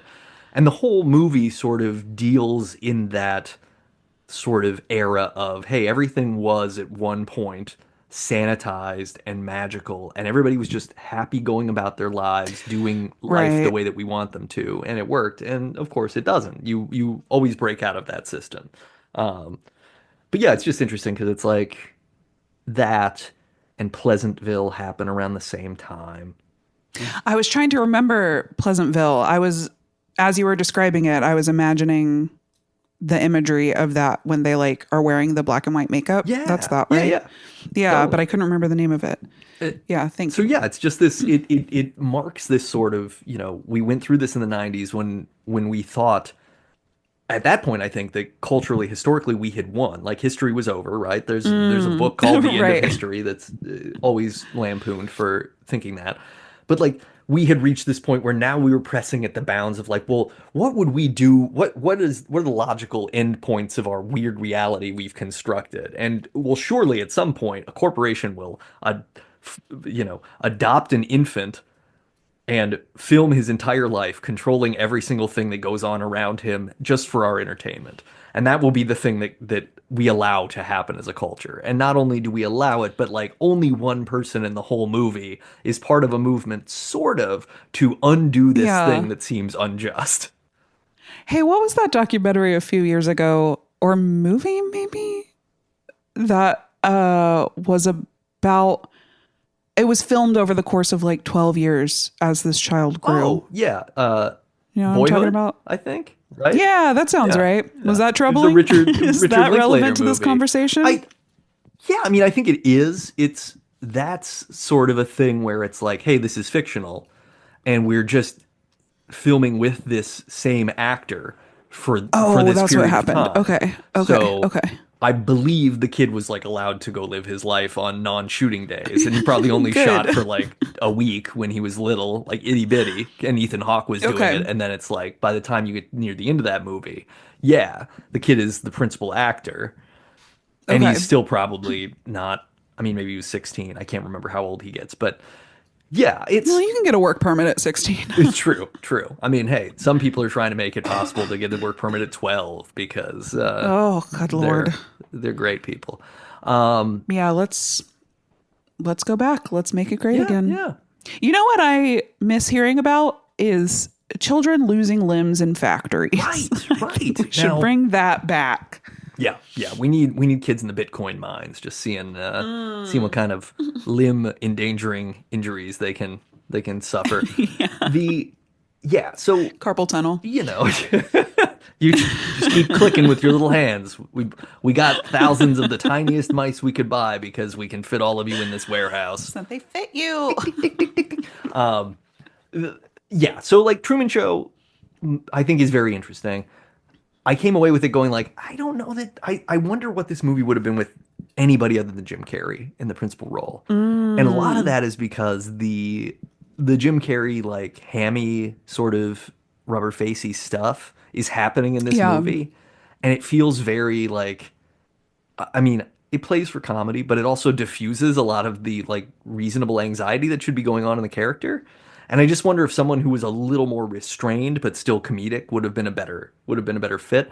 But I can't honestly think of who that person would be, right? Because Yeah, I'm racking my you don't mind. want the Let me movie to stunt become cast. like a bitter, difficult drama. But you're also dealing with a situation where his entire life has been a hoax, and his like his TV wife is constantly doing ad placement, like doing ad breaks while they're hanging out, like That's right. saying like, That's right. "Oh, That's hey, you right. should try this new cocoa that I got. It's made by the blah blah blahs and diddly do." And he doesn't like he thinks that he only starts to think that's weird in the movie, which is also strange to me. Like they try to cover it up in there. They try to go back and be like, okay, cool. Here's the reason why we were able to keep him from realizing this over and over and over again by traumatizing him in new and interesting ways so Yeah. that he would turn back to the safety and security of the world he was in. But there's also just stuff where like the same identical twins push him into an advertisement where he's like standing with the advertisement right behind him in frame over and over and over again. And like you wouldn't start to become suspicious about some of these things, or the fact that everybody does the same thing every day. Everybody sort of knows your catchphrases. I don't know. I mean, I guess if that's the only thing you've ever known, would you think to question I guess that's otherwise? the real thing, right? Is if from childhood everybody kind of acted weird Was to weird. you, you would just be like, well, I guess people are weird, and I'm sort of the center of attention. People are I weird. don't know. Universe revolves around me. That's nice. That's convenient.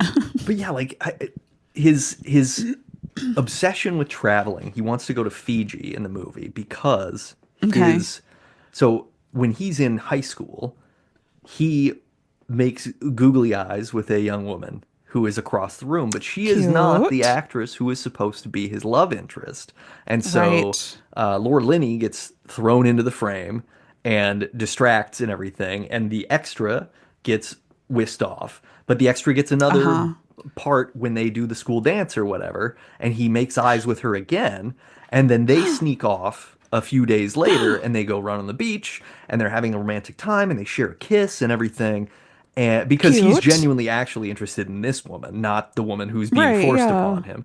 And then she starts to tell him the truth when a man drives over the dunes in a Volvo and claims to be her father. And Whoa. she's like, I don't know this man. They're all doing this for you. It's a setup, da da da. And the man just says, like, oh, she's schizophrenic. She's having an episode. This happens all the time. Yeah. And he's like, Yeah. we're just gonna have to move. And as he's driving away, he's like, where are you moving to? And he says Fiji. And this guy who is, I get maybe he's supposed to be like, maybe he's supposed to be late high school, early college, and I guess you could sort of believe that. But at the same time, it's just so weird. Like literally everything. Like he goes to a travel agency, and the travel agency has posters that are only actively selling you on the dangers of traveling. There's like an airplane getting struck by lightning, and it says this could happen to you. And there's just like a poster that's like, here's Well, in all the the year things of that happen 2025. outside. You could terrorists. There could be natural disaster, earthquakes, tsunamis, and it's like, okay. I mean, come on. At a certain point, you'd have to be like, wait, the capitalistic mandate of your travel agency would probably Yeah. preclude telling people not to travel in the space. Anyway, it's fine. It was a fun ride. What else? I don't know. I don't think I have any other things because otherwise it's just the discovery of an episode that we will do at some point in the future regarding Yes. Garf. This new movie, Sinners, I want to go Yes. see. Oh my God. I'm so excited to see Sinners. Written and directed by Ryan Coogler. right. His next project is another X-Files reboot. I saw that too. And he wants to make it scary. Yes. I'm so excited about that. I hope I that he am too. actually gets to do it and that he actually It gets to make sounds it like it's scary. happening. Because that would be like it sounds like it is amazing. his next project. It doesn't sound like this is a pipe dream. It sounds like this is what's happening next. I love too that So- Sinners has Michael B. Jordan and Michael C. Jordan. Mm-hmm. I don't know. There's two of them. Oh. Michael A. Jordan? Yeah, I'm not sure. I don't know. I've only seen the trailer once and was so excited about it. Forgot about it entirely until a friend messaged me about it. And I was like, never heard of it. Pulled it up. Was like, I have heard of it and I want to see it so bad. But I still keep forgetting the name of it. And so people are like, are you excited about Sinners? And I'm like, What? yeah, hell Satan. Hell yeah. Yeah, totally. Have you not seen my banner and other decorations? So, okay, I've got a couple things. One of which is a note that I took from you Great. because we haven't recorded in like a month. It's been a while, yeah. I've moved to San Francisco, true. y'all. It's It true. happened. I've moved across the country. Here's the note, and I hope that you know what it means. Garfield 9/11. Oh, yeah, yeah. Well, because there was the comic where the implication is that Garfield caused 9/11. Did we already talk I about don't that? know, but I don't I know. believe it's like a September 10th comic Yeah. where Yeah. John answers the phone, someone says something, and he's like, Garfield, what did you do? And Oh, it's yeah, like, that oh must be shit. it. Because I'm pretty sure that I found a meme that expanded on that potentiality because obviously Jim Davis did not make that as a real Garfield, but it's one of those things that's Oh, that's pretty good. yeah. That's pretty good. And then I have an Oven Man update. Oven Man is still around. Oven Man is in the mix. Well, not anymore. Well, yeah, he's not anymore. physically near you. No, yeah, well, I moved, and he wouldn't be around anyway. But he messaged like out of the blue the week before I left Colorado, and he was like, "Hey, how's it hanging?" And I was like, "Lol, I thought you ghosted. I don't know." Yeah. And he was like, "Oh, whoops, my bad. Can I come say goodbye to you?" And I was like, I don't have time for this. Yeah. Like, I've got a lot of people that I need to say goodbye to, and I don't know this clown, and I certainly don't trust him. But I need finally to ask if he is married in person. So yes, come over tomorrow, 9 a.m. sharp. Set a trap. Well, he asked if he could come over, and I just was like, "Oh, Well, I'll yeah, make but, like, time. look. I'll make time for the drama." Josh Hartnett bought concert tickets for his daughter, but he wasn't expecting a trap. So yeah, he came over. That happened to be the day that I was testing out sedatives for my cat. Great. Ahead of the drive. Now this is and you Mouse was testing them to see how well high. they hit you because you're like, if it's good for me, Mouse is gonna love it. Well, here's the funny thing: is the medication that they prescribed him is the medication that I am prescribed for anxiety. Oh, great. Okay. So I was like twinsies. So Mouse had one, a third the dose that I Sure, take, yeah. and was just high as hell. Like I walked into the room and I found him fully awake. He didn't sleep while on it, but with his face just pressed against the floor. I was like, "Oh, buddy." So Oven Man comes over, and Mouse loves men. So he just crawls into Oven Man's lap and naps there the whole time he's over. But I finally asked, and he said he's not married. And I don't believe him, Yeah. quite frankly. Did he elaborate at all? Still- Did he give you any signals like Yes, a little. So married to my job, you mean? I sure am. I do love fixing ovens. he said no and that he used to be married. But here's the thing is I asked and he goes, "None, no." I said, "Are you married?" And he says, "None, no." It's like, That was a weird way to respond. None. No. What's that? That's a weird answer. That's a very weird answer. it's an interesting answer. Yeah. And then he asked why. And I was like, "Well, I Googled you and you look very married." And He said he used to be. And I did put off asking him until right as he was leaving, simply because I knew he had to go to the airport. And I was like, to pick up his wife. he doesn't have time. Probably. But I was like, he doesn't have time right now to murder me for discovering his secret. We weren't in a public space. We were in my home. That's true. Yeah. And Mouse was too debilitated to do anything. Yeah, he was out. He was down. Oh, wow. So thus ends the Oven Man.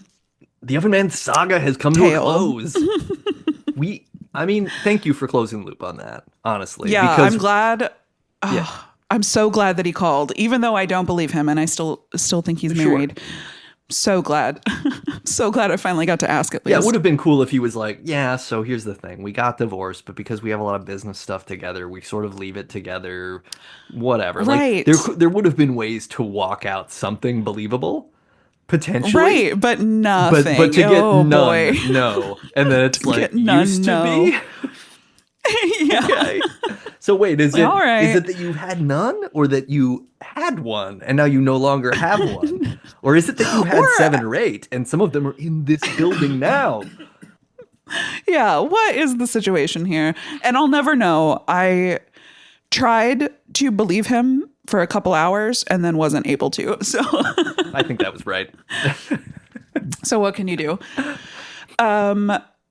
I I do have one more update. Ooh, bring it. Do you Let's go. remember in our Mystic Places episode in the book? Do you remember what it was called when there was like the really big writing on the ground? Oh, shoot. No. Something glyphs. Yeah. Something glyphs. Well, I passed some. So I drove from Colorado to California, and I passed some in Utah, I think. And I don't know. It wasn't the ones that we had read about because these were super modern, and they were a bunch of like people had drawn hearts or like so and so loves so and so. Like it was very sweet and very wholesome, and it was like nice to see. Yeah. And I was like, that's all those were. Yes. It was people saying that, declaring their love for their high school sweetheart and like writing the word dick or whatever. Right? Like, it's here's just, the it's picture of just that goofy deer stuff. we saw together that we both thought was majestic. Yeah. Yeah, exactly. Let's remember this forever. This is the greatest day ever. Yeah, it is nice to imagine more that like the Nazca lines and things were just promposals that somebody was like, I gotta go big. Yeah. I want you to know how much I like you. I like you so much that I've created a giant cactus tree. What do you think? Oh my God. Yes. What, 1,000 times yes. And then there's, nobody pays attention to the like, heart that has like Q plus Z Yeah. in it. Yeah. Aw. Yeah, I do like those things. Like whenever something like that pops up where people have taken the time to make a message, and it's usually a positive message. Sometimes it's not, but usually it's a positive message. And it's just like, this is cute. We're all Everything I was striving able to for read immortality. from the highway was nice. Yeah. Everything was like, these are just kids coming out here, like probably having a few beers, parking on the side of the road in the middle of the night. Like, Yeah. just being kids is what happened here. Just being kids. That's right. Just being That's right. kids. I have one bit of mouth guard related news, which is that I discovered a couple of nights ago that the original mouth guard that I have from Cheeky now has a couple of little holes in one side where it is You be it's grinding. starting to perforate. So I will You be be chomping. switching over to the new one very soon. And I'm Okay. excited because I'm finally caught up with you guys who are destroyers of mouth guards. Congrats! Yay! I'm officially part of the team. A friend of mine tried out wearing a mouth guard upon recommendation of our dentist, who is no longer my dentist. I almost said R.I.P. Not R.I.P. He's fine. DOD. As far as I know. Wait, DDS or DDO? DDS. Yeah, both. DDS or DDO. D&D. And he said that he started grinding his teeth because of the mouth guard. And I was like, damn, is that how my jaws got so strong? Yeah. It was from the sure smile I did to straighten my teeth, which are all fucked up again, by the way. You're going to have to find a new place. I don't care. I shouldn't have straightened them in the Okay. first place. They're Yeah. fine. They're fine being crooked. They're leave 'em. fine. I don't care. It's character. We just have They're mouths. happy there. Yeah, they're just going to want to move back anyway. You can't see. Don't. It's the lower yeah. teeth. You can't see them. Look, your teeth are your own experience. You think that you're like, you know what? My teeth want to be in a nice little house that's north of Boulder. And your teeth are like, no, I really don't like this. I want to move. And then No, you're like, bad. what if you want to stay in Boulder? And like, nope, that's still not where we belong. We want to Gotta move again. further. And then you move them to where they want to be, and your teeth are happy. Yep. And so are you. That's just where they are now. That's just it. So none of my mouth guards fit. Great. Throw them away. I'm just raw dogging it every night. Well, I've thought about that, like, if I just, like, don't plan on drinking much for a while, like, I don't know that I grind at all. I feel like it's almost specifically attached to, like, having Boozing. too many drinks, usually, Okay, or okay. when I used to smoke cigarettes, which I haven't done in more than a decade at this point. So, like, I'm wondering if I could just let it ride and see what happens. Yeah, see But I'm what a little afraid happens. because, I don't want to be like, that's the night that I just like file them down to a smooth Yeah, I don't think surface. it happens in one But, night. I hey, think I don't you can know. experiment for a little while. You're right. That was the MouthGarf report. MouthGarf. It's time. It's time to play a game. We're gonna play the game. I'm not even gonna ask you anymore because it's not voluntary. It's required. Okay. It's a segment. We're doing it. Okay, let's It's do time it. to play. I see what you did there.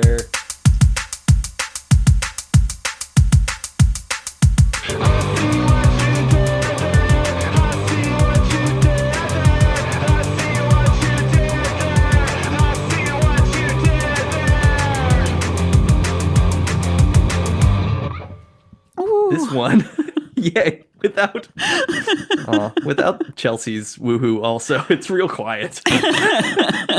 It's a real downer. Cue it. Pull it from a past That's right. episode. Let's just Cue the pull all woohoo. of the woohoos that I have and stack them, so it's this cacophonous, echoing It's woohoo. a chorus. Yeah. These are all going to be related to either Buddhism or the 90s or the X-Files. Okay. Or specifically this episode. So I believe you're going to do great. I'm excited about this. I only know about one of those four things. Well, I guess two Yeah, of them. you will. Yeah, you're going to see what I did there. Okay. I can't wait. Number one, this 1997 song by the band Radiohead references a well-known Buddhist concept about actions and their consequences in its title. And this is when government institutions exercise an extreme level of control over civil society and liberties, with little or no distinction between the law and the exercise of political power. Will you read the second part again? Yeah, this I thought I had it at the beginning, and then by the end was like, oh, I think he means a different thing. this is when government institutions exercise an extreme level of control over civil society and liberties, with little or no distinction between the law and the exercise of political power. I mean, is it just fascism? Well, it is a facet of fascism. This would be a specific kind of fascism. Let's Martial law? talk about the Radiohead song first. Radiohead song with Yeah. a Buddhist concept in the title. What do you got? Yeah, nope. Titles have never been my strong suit. Okay. What How's it go? if I start singing it, I will tell you the title. Hum it. Hum it. I don't know if the mic's going to pick this up. Okay. Wait, that's not going to do it. Look, I'm not going to hum it because it's not going to work. Okay. It's so it involves the Buddhist concept Actions and that consequences. the actions you take have consequences, and that these things are tracked. So what is that? What do you call it when, like, you do a bad thing and something bad happens to you, or you do a good thing and something? Karma police state. You see what I did there? Thank you. There we Karma go. Police state. Yes. Got Yes. it. Very Okay, good. thank Yep, you. we did it. We got there. Yeah, humming it was Oh, not gonna boy. work. I was going to try, and then it was going to be like, no, because it's just going to be like fairly monotone, and then it's going to go up at the end, and it's going to be... Yeah. It was a great song. It's one of the first songs I learned to play guitar. Restless man, he talks in. He talks in maths. Is that right? Yeah, Yeah, maths. he buzzes like a fridge. And then He sure you have does. to arrest this girl because her Hitler haircut is making him feel Oh ill. shit. Yeah. Yeah. It's a good song. It's a good anti-capitalist song for the 1990s that we didn't heed. We didn't radio heed You know, I was them. listening to Tom York's solo stuff recently. Still good. Yeah. Still holds up. Yeah, very, very talented. It was a Yep. good band. It's a real good band. Yeah, agreed. The guitarist from Radiohead does a lot of good things too. Oh, hell yeah. Does a lot of soundtracks. Johnny Greenwood does like movie Cool. scoring. That's very interesting. I can't think of one Dope. off the top of my head, but it's all good. I'll tell you that. All right, cool. Okay, number two. Number two. Moby, featured prominently in this episode, once claimed in a book that he had dated this Star Wars prequel and Garden State actress, later apologizing to her for lying about that. Weird, right? Yeah. And these gross. are geometric configurations of symbols that may be employed for focusing attention of practitioners of Hinduism, Buddhism, Jainism, and Shinto as a spiritual guidance tool, or for establishing Natalie- a sacred place. Natalie Portman Dolla. Natalie Portman Dolla, you see what I did there? Yay! I didn't even have to finish reading the clue. Yeah.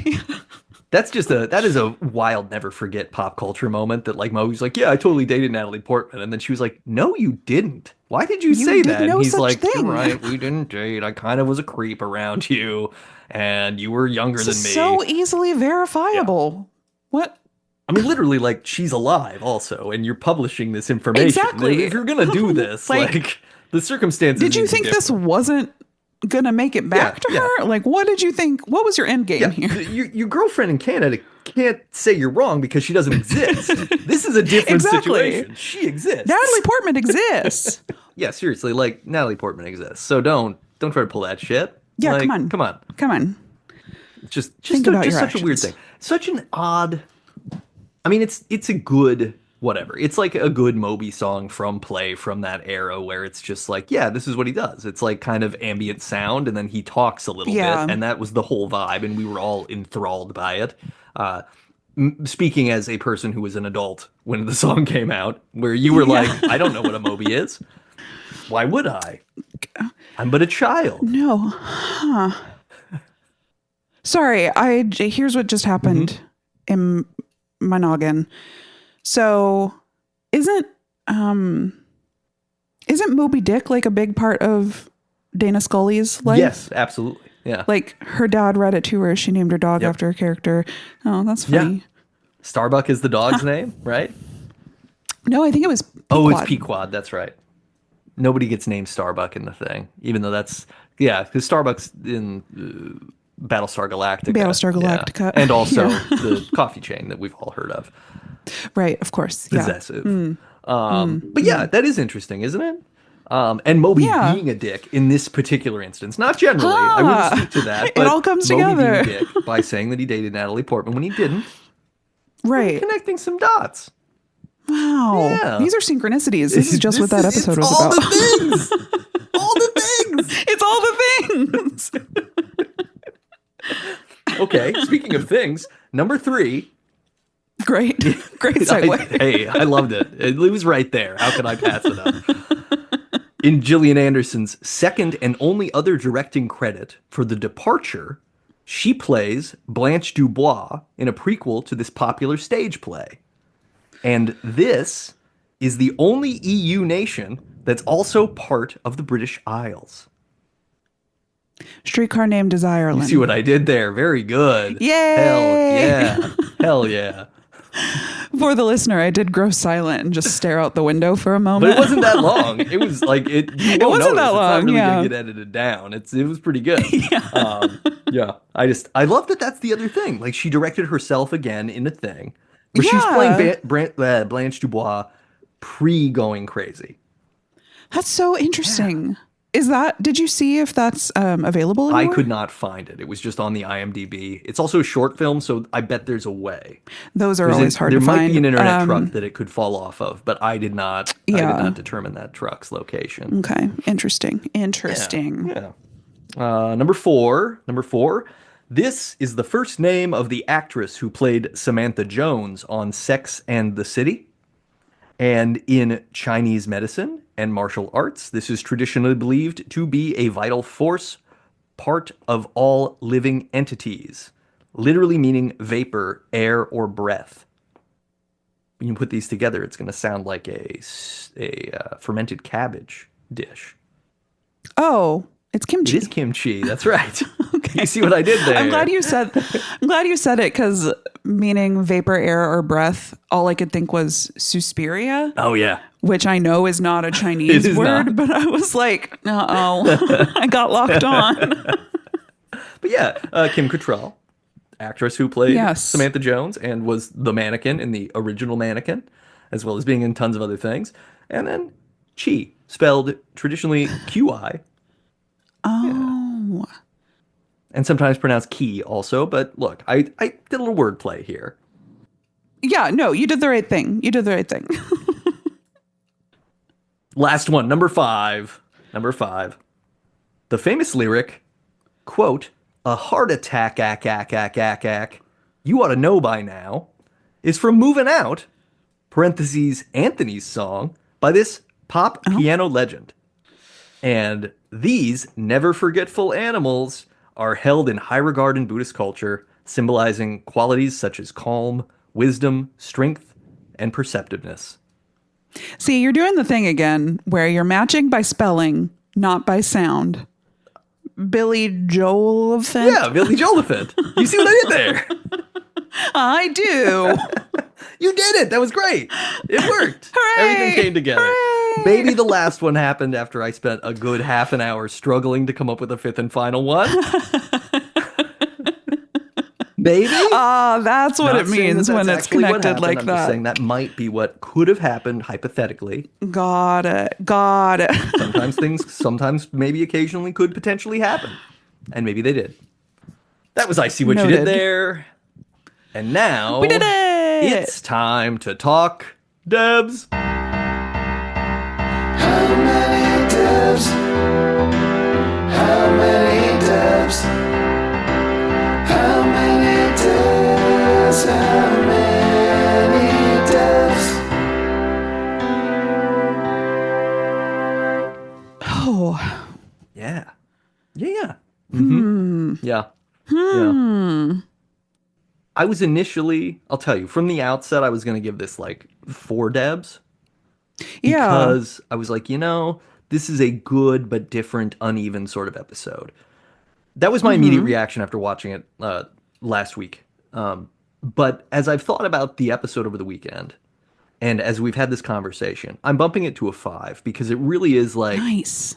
it's exactly what you would want like a directorial debut of a character that you've played on a show to be, where you're just like, you know what? I'm taking my character where I want to take her, and this is going to be about her, and it's going to be in the show, but it's not going to be of the show. It's going to be its own thing. Yeah. And so interesting that we get the lovers reveal in this episode. Yeah. So I mean, that's curious. the extra special icing. Yeah, yeah. Oh man. Yeah, 4 was my initial thought too, and I haven't had time to let it simmer yet. I just watched it last night. So maybe let's call it an average of 4.5, and I'll amend my score if after simmering I come to like it a little bit more. Not that I didn't like it. I just am like, well, there are a lot of better episodes. Yeah, no, I think that's a lot of what my experience was too. Was I watched it and I was like, okay. I mean, that's kind of a letdown because I was sort of hoping it would be bigger, and it's a very small, quiet, internal sort of episode. I mean, it reaches for big ideas, but it doesn't go wild places or anything. It actively avoids going wild places. It's like we've got 4 locations and we're just going to do something in each one. I think it was also a case of like, this is a bottle episode. Nothing you do in this episode can have far-reaching consequences. This can't impact literally anything else. No. But what I think what's nice is that as I've thought about it more, it's the kind of episode that if Gillian Anderson was like, you know what? I also want to leave the X-Files after season 8. This would be a perfect sort of example of the spin-off that she could do with Scully. If in this weird hypothetical where like, Duchovny decides he wants to go be a movie star because he's like, I'm at the peak of my powers. I got to get out of here. And Gillian Anderson's like, no one sees me that way still for some reason. But what I want to do is just run my Scully show for like 1 season where it's just about her growing as a person, and maybe the whole arc is a spiritual arc like this. I think that could be really cool. It would be an interesting And ride. then that can cross over with Lone Gunman. Yeah, exactly. And then they can all go to Millennium for some reason because that was also an X-Files spinoff. Perfect. But yeah, that's where I sit with it. But yeah, I think this was good, and like our conversation was good as usual. Yeah, as usual. Listeners, if you liked the conversation, you know what to do, and we're going to tell you in a couple of minutes. Yeah, do it. I'm going to tell you now. If you like this show, do it. You should rate and review us. Go to iTunes/Apple Podcasts and give us 5 stars. You can say anything you want after that, but we would love if you want to talk about this particular episode, or maybe you want to talk about Dana Scully's character. Maybe you want to talk about Buddhism. Yeah. Bring it on. Tell us how you feel, think, and believe. Whoa. Yeah. There it is. Yeah. It's there right it there. is. It's right fucking there. It is. You're right. If you like the music on this particular show, you need to check out Michael J. O'Connor's music. And I can't say the URL that I memorized anymore because it's no longer applicable because he's in a band now, and that band has a different name. So I'm looking up the name of that band again right now. Oh, God. We do this every time. Michael J. O'Connor, I'm sorry. We love you, and you will be back on the show, and you will be able to do this yourself. It is Michael J. O'Connor and the Cold Family. Yes. And it's Michael J. O'Connor and the That's right. coldfamily.bandcamp.com. Go there and listen to his wide-ranging catalog. So much good music, including the music on this particular show. And if you want to read some books, I publish books at Spaceboy Books. Go to readspaceboy.com. And that's it. We don't have any other plugs because we're doing this show. You're here already. Come back. Come back next week. Come back. If you have something to say, if you want to propose a topic, we sincerely would take proposals for topics. Yeah, dude. If you want to be a guest, email us, debutbuddies@gmail.com. We want to hear from you. I'm pointing at the camera for the future when this is on YouTube for some reason. Yeah. And for our next episode, we're going to go way back into the 1980s to a pixelated reality where the first thing that you hear from another person is, "It's dangerous to go alone. Take this." And you are handed a tiny green and brown sword. We're going to be talking about The Legend of Zelda, the classic Nintendo game that has spawned dozens of other games, all owned by Nintendo, except for one that I think was on Sega CD that was real weird. And some bad cartoons that were also real weird. Okay. I'm already learning things, folks. Yeah. I'm already learning things. We're just going to start. We're talking about the classic. I'm sure we'll spin off and talk about some other things, but we're talking classic Legend of Zelda. You got Link. You got Ganondorf/Ganon. You got Zelda. And you got a whole mess of monsters. Can you find your way around the map? We don't know. You're going to find out. Hell yeah. And we're going to have a very special guest. So get excited about that because that's going to come to you in a couple of weeks. Yes. And until then, don't forget to blow in your cartridges if they're not working when you first insert them. Yo-ha! Yo-ha! Bye, buddies. First